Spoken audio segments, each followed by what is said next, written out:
তিনিচুকীয়াৰ পাছত অসমৰ দ্বিতীয় ৰাজধানীত কঁপাবলৈ সাজু আদিবাসী চাহ জনগোষ্ঠী। 2 লক্ষাধিক আদিবাসী চাহ জনগোষ্ঠীৰ বিশাল সমাৱেশ ডিব্ৰুগড়ত। জনজাতিকৰণ ভূমিপট্টা দৈনিক মজুৰি বৃদ্ধিৰ দাবীত 13 অক্টোবৰত বৃহৎ প্ৰতিবাদী কাৰ্যসূচী। আদিবাসী চাহ জনগোষ্ঠীক জনজাতিকৰণৰ মৰ্যাদা প্ৰদানৰ দাবীত তিনিচুকীয়াৰ পাছত এইবাৰ কঁপিব অসমৰ দ্বিতীয় ৰাজধানী ডিব্ৰুগড়। 2 লক্ষাধিক আদিবাসী চাহ জনগোষ্ঠীৰ লোকৰ সমাৱেশেৰে ডিব্ৰুগড় মহানগৰত বিশাল প্ৰতিবাদী কাৰ্যসূচী 13 অক্টোবৰত। জনজাতিকৰণকে ধৰি ভূমিপট্টা প্ৰদান, চাহ শ্ৰমিকৰ দৈনিক মজুৰি প্ৰদানৰ দাবীত চৌকিডিঙিত ৰূপায়ণ কৰিব এই বৃহৎ প্ৰতিবাদী কাৰ্যসূচী। এই প্ৰতিবাদৰ বাবে 4টাকৈ স্থান নিৰ্ধাৰণ কৰা হৈছে। মানকটা খেলপথাৰত মৰাণ, নাহৰকটীয়া, বকপৰা, চেঁচা, খনিকৰ আদি বাগিচাৰ প্ৰতিবাদকাৰীসকল সমবেত হ'ব। মনোহৰ জালান বাছ টাৰ্মিনেলত টিংৰাই, দুলীয়াজান, লেংৰাইত, বাছমতীয়া, নন্দনবন, ডিকম, ৰাংলিটিং, ৰমাই, বকুল চাহ বাগিচাৰ শ্ৰমিকসকল সমবেত হ'ব। খলিহামাৰীত সমবেত হ'ব মাইজান, থানাই, গ্ৰীণউড, মোকালবাৰী, হেজেল বেংকৰ শ্ৰমিকসকল।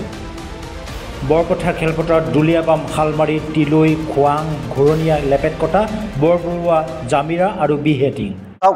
অসম চাহ জনজাতি ছাত্ৰ সন্থা, অসম চাহ মজদুৰ সংঘ, অসম জাতীয় মহাসভা, ছত্তীশ জনজাতি পৰিষদ আৰু আদিবাসী ছাত্ৰ সন্থাৰ উদ্যোগত 13 তাৰিখে আমি ডিব্ৰুগড়ত বিশাল গণপ্ৰতিবাদ কাৰ্যসূচী ল'বলৈ হাতত লৈছোঁ।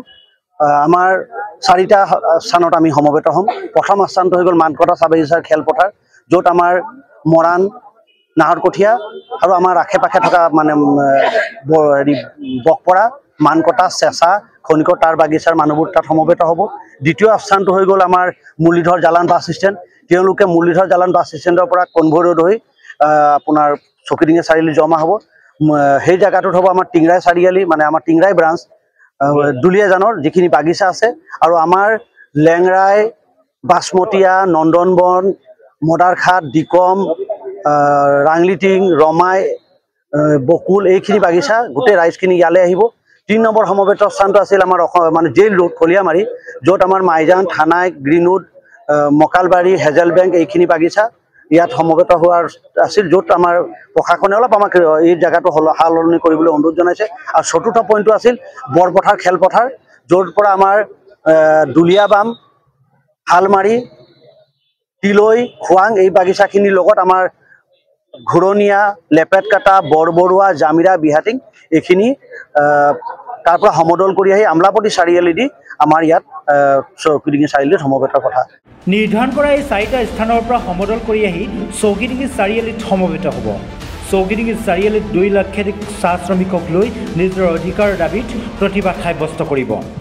যি আচলতে জিলা প্ৰশাসনে আমাক আমন্ত্ৰণ কৰিছিলে যে আপোনালোকৰ এই অহা 13 তাৰিখে যি আন্দোলন আমি ঘোষণা কৰিছিলোঁ, এই আন্দোলন কি ধৰণে হ'ব, কি নাই, কিমান মানুহ গোট খাব, এনেধৰণৰ কিছুমান তেখেতসকলে আমাৰ পৰা মতামত ল'লে।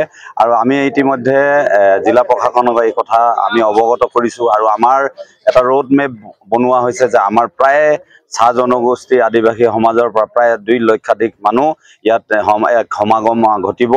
আৰু এইবাবে জিলা প্ৰশাসনে আমাক যি ধৰণে আমন্ত্ৰণ কৰিছিলে, আমি ইতিমধ্যে তেখেতসকলক আমি ৰোড মেপ আমাৰ ফালৰ পৰা এটা প্ৰস্তুত কৰি তেখেতসকলক দিছোঁ।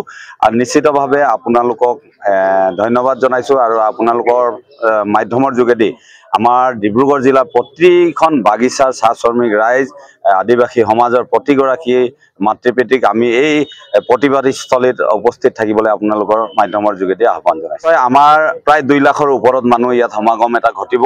আৰু নিশ্চিতভাৱে আপোনালোকে জানে যে যোৱা 8 তাৰিখে যি তিনিচুকীয়াত এক সমাগম ঘটিছিলে, আৰু আমাৰ যি মূল দাবী আছিলে সেই একে ইছ্যুলৈ আচলতে অহা 13 তাৰিখেও আমি ডিব্ৰুগড়ত এক সমাৱেশ হ'ম।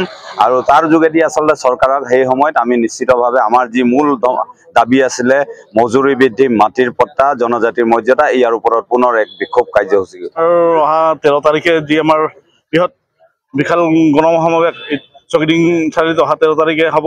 আৰু সেই প্ৰতি লক্ষ্য ৰাখি আজি আমাৰ যৌথ মঞ্চ এই আচ্ছা ACMS, জাতীয় মহাসভা, ছত্তীশ জাতীয় পৰিষদ, আদিবাসী ছাত্ৰ সন্থাকে ধৰি আমাৰ কেইবাটাও দল সংগঠন ইতিমধ্যে আমাৰ জিলা প্ৰশাসনৰ অফিচত আমাৰ ইতিমধ্যে আলোচনা হৈছে। আৰু এই আলোচনা আমাৰ সফল হৈছে। আৰু আমি যিহেতু আমাৰ প্ৰায় ডিব্ৰুগড় জিলাত প্ৰায় অধিক বাগিচা আছে সেই বাগিচা সম্পূৰ্ণ সেইদিনাখন বন্ধ থাকিব আৰু ৰাইজ স্বতঃস্ফূৰ্তভাৱে ওলাই আহিব। ইতিমধ্যে আমাৰ ছাত্ৰ সন্থাৰ যিসকল বিষয়ববীয়া এতিয়া প্ৰচাৰ কাৰ্যত বাগান গাঁও ভূঞা ইতিমধ্যে নামি পৰিছে আৰু ৰাইজ যথেষ্ট আমাৰ সঁহাৰি জনাইছে আৰু সেইদিনাখন প্ৰায় আমাৰ 2-2.5 লাখৰ ভিতৰত আমাৰ জনগণৰ সমাগম হ'ব। আচ্ছা আছা SMS অসম চাহ জনগোষ্ঠীৰ জাতীয় মহাসভা ৩৬ জনজাতি পৰিষদৰ উদ্যোগত ৰূপায়ণ কৰিব বিশাল গণসমাৱেশ। News desk report, sign on.